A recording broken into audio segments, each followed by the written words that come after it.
Hai,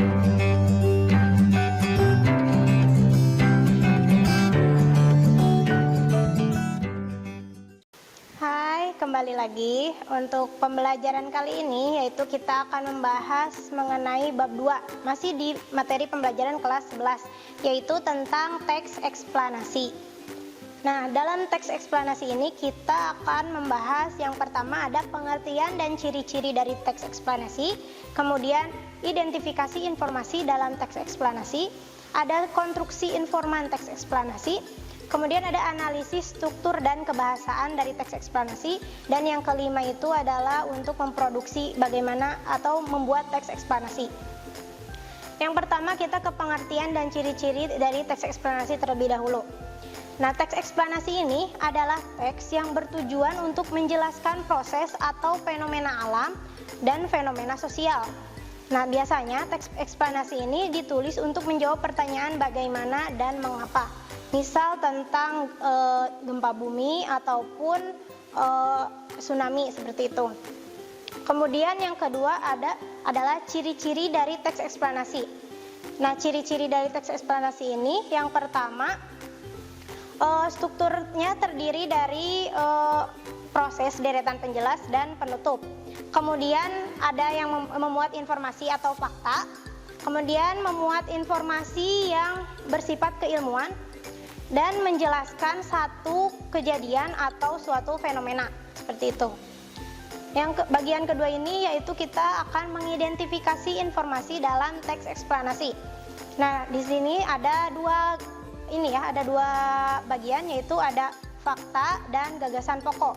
Nah, fakta ini adalah peristiwa atau kejadian yang sungguh-sungguh terjadi, yang kebenarannya itu memang terjadi, seperti itu. Nah, fakta ini terdapat dalam paragraf-paragraf yang ada dalam teks eksplanasi. Kemudian paragraf teks eksplanasi ini dikembangkan berdasarkan gagasan utama atau ide pokoknya yang dilakukan oleh penulis, ya. Kemudian gagasan utamanya itu adalah gagasan yang dijadikan dasar dalam mengembangkan kalimat. Gagasan utama ini terdapat pada kalimat utama. Kemudian setelah itu kita akan mempelajari di struktur dan kebahasaan dari teks eksplanasi. Setiap teks itu pasti memiliki strukturnya, ya. Untuk teks eksplanasi ini ada 3 struktur. Yang pertama itu ada pernyataan umum, ya, yang menjelaskan secara umum terlebih dahulu. Kemudian ada penjelasan proses, dan yang ketiga itu ada penutup, seperti itu. Nah, untuk kaidah kebahasaannya dalam teks eksplanasi ini kita harus menuliskan atau mencantumkan kata-kata yang bersifat istilah. Kemudian adanya keterangan waktu seperti kapan hal itu terjadi, atau misalnya misal tanggalnya, ada tanggalnya, ya, yang dicantumkan. Kemudian adanya konjungsi atau kata hubung, seperti itu. Nah, untuk selanjutnya kita akan mempelajari bagaimana langkah-langkah dalam menyusun teks eksplanasi. Ini untuk memudahkan kita ketika akan menyusun sebuah teks eksplanasi. Yang pertama itu tadi menentukan tema atau topiknya.